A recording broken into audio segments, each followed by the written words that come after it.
In a profitable way? Yeah, like to make money on it. Okay. I'll take that. Kelsey. I think marketing is getting your idea to people who are interested. Okay. Taylor. Basically, putting out a good word for your company, and it's really important when you're first starting out because people don't know who you are, so you need to market the crap out of your business so that you can get the word out about it. Sure. So marketing is a concept in itself, and it's layered like this. There's communications,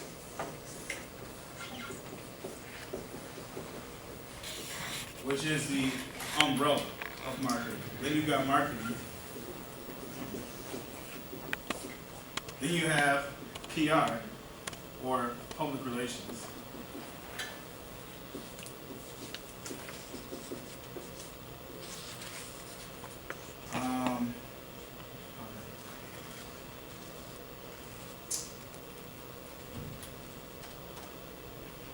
And then essentially, marketing is the 4 Ps, which we talked about a little bit about earlier, which is your product,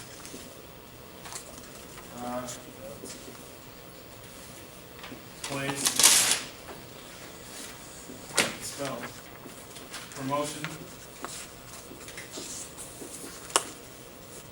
and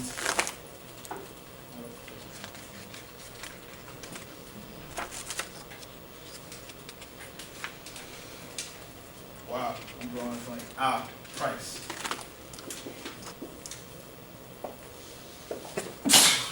Now, why are these important?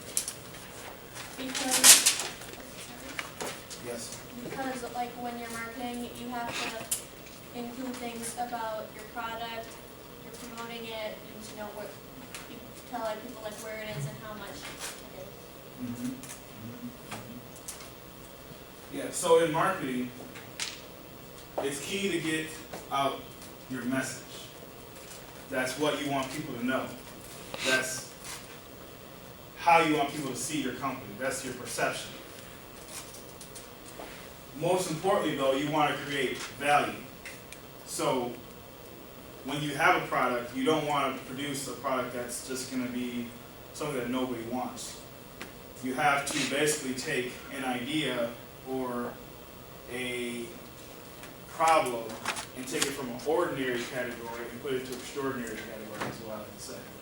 And so instead of it being just something that everybody could want, making it into something that everybody really, really, really wants. And that's where marketing comes in. Your marketing is the core of your business. There's 2 cores for me when it comes to business. It's marketing and finance. And that's what everybody I know. That's what any business owner needs to know. It's marketing and finance. If your marketing is horrible, you might as well pack it up and you're done. So that's why marketing is important. Public relations is basically the concept of everybody liking you and your brand and your company. How many of you guys know what a brand is? What's a brand? Majority. Okay, that's an example of what is a brand.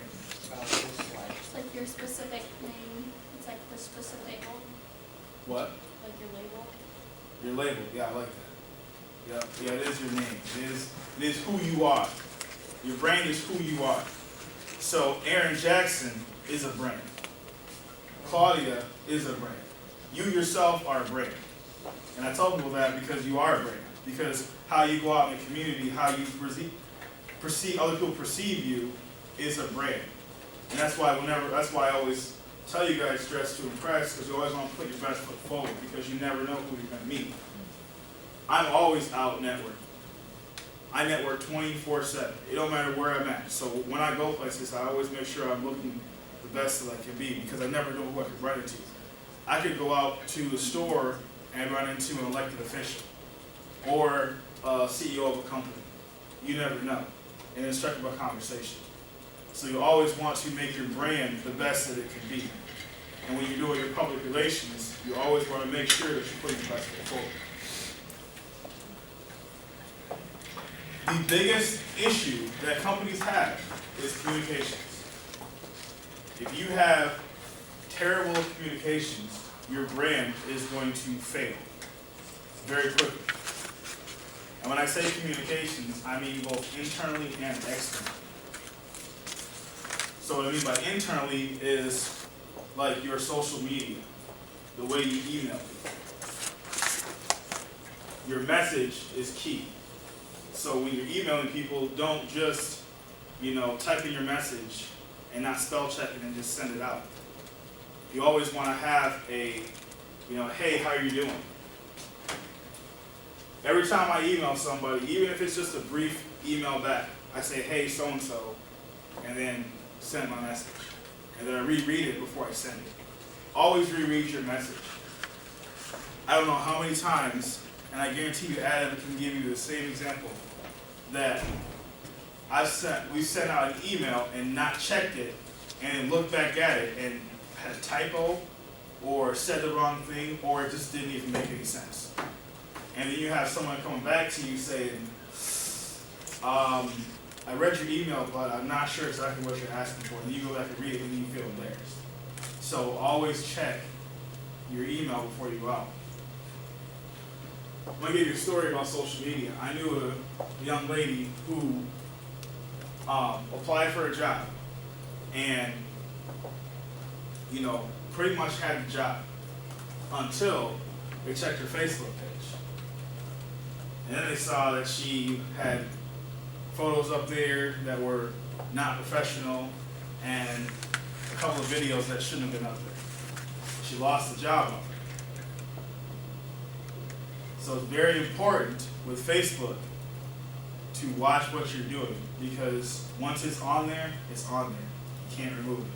Because people see that in a second. Everything, this is the information stage. Everything is electronic within 2 seconds. And once it's on there, that's your brand. So that's why you have to be very careful. I tell people, do not post anything on Facebook that you don't want people to see. Keep it to yourself. Keep it on your phone. Keep it on your computer, whatever. But don't put it on your Facebook. Or if you do, make sure that it's private. Don't put it on there, just let everybody see it. I literally, when I rebranded myself to who I am now, I literally deleted my old Facebook page because I had a lot of stuff on there that shouldn't have been on there. And resubmitted a new one. And now nothing goes on there. If someone tags me in a picture where there's beer in it, I either untag it or I remove it, or I tell them to crop that beer can out of it. I don't want anything negative on my Facebook page, because that's my brand. I don't want people know I drink, because I'm old enough to. But I don't want them to see that as me as part of my business brand. So you have to think about how you're communicating. That's key.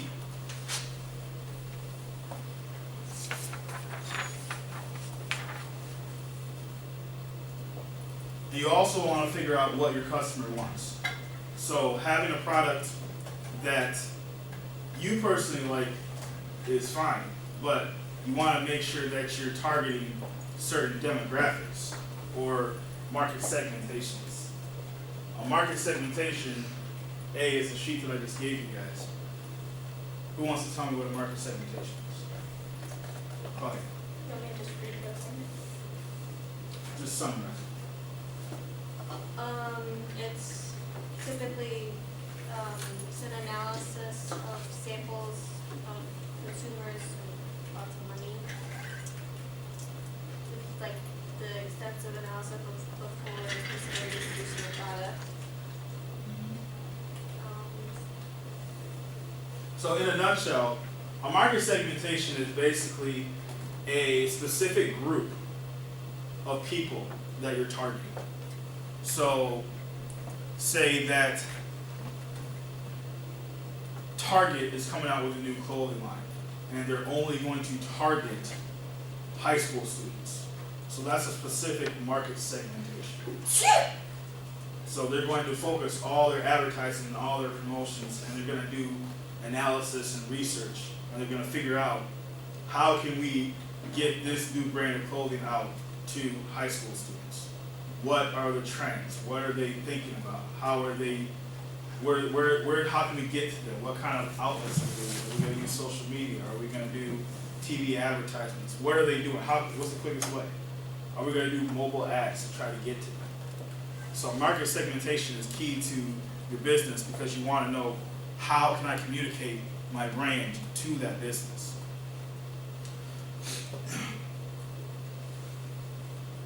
One of the biggest things that people do is they focus on what people want. They focus on who they are as a business. I like to tell people to take it backwards. So instead of the what, how, and why, I like people to think about why, how, and what. So what does that mean? It means, why do you do what you do? Why is your brand important? And then think about how your brand is important. How you do what you do. And then what? What is your brand? What is it that you do so well that your brand separates from everybody else's? So for example, Kayla has her cookbooks. Why is Kayla's cookbooks better than More better? Aunt Annie's? Why is it better? Why is it better? I apologize. Why is it better than Aunt Annie's cookbooks? Well, because it just is. That's what she would say. But why? You gotta be specific.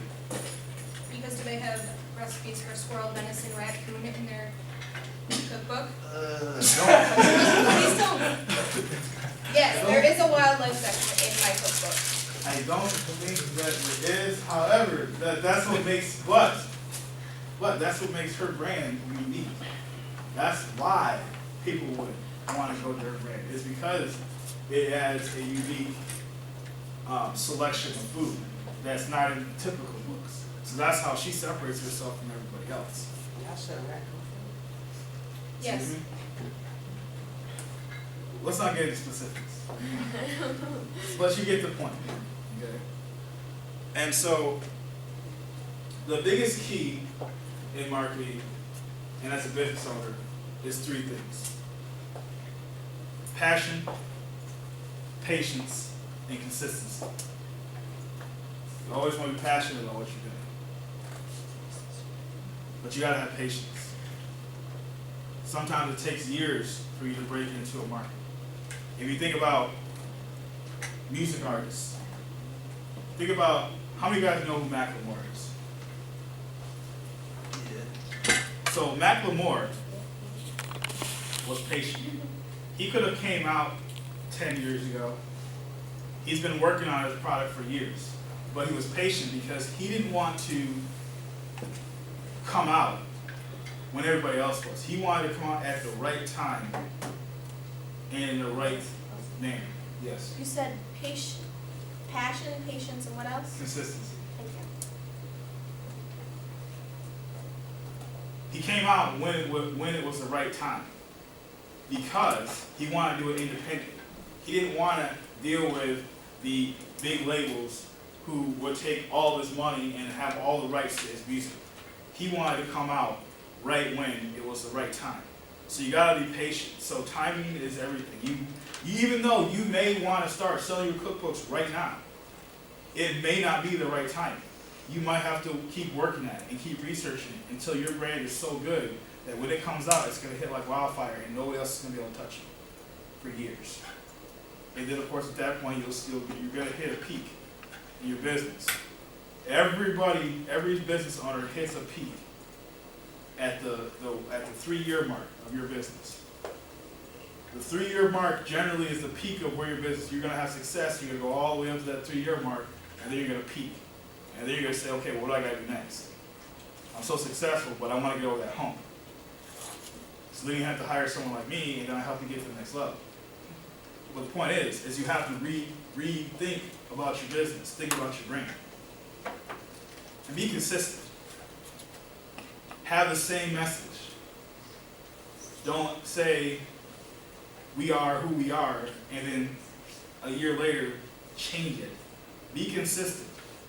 And if you're gonna change it, do it gradually and slowly. And be consistent as a business owner. If you tell someone you're gonna do something, always do it. Don't change it up or change the attitude just because you don't like somebody. Always be consistent, even if you don't like it. So in a nutshell, that's marketing, guys. That's that whole scope of marketing. Is getting your message out there and creating value. Taking a product that's ordinary and getting it to extraordinary. Does that make sense? Alright. So, how many of you guys have your business plan?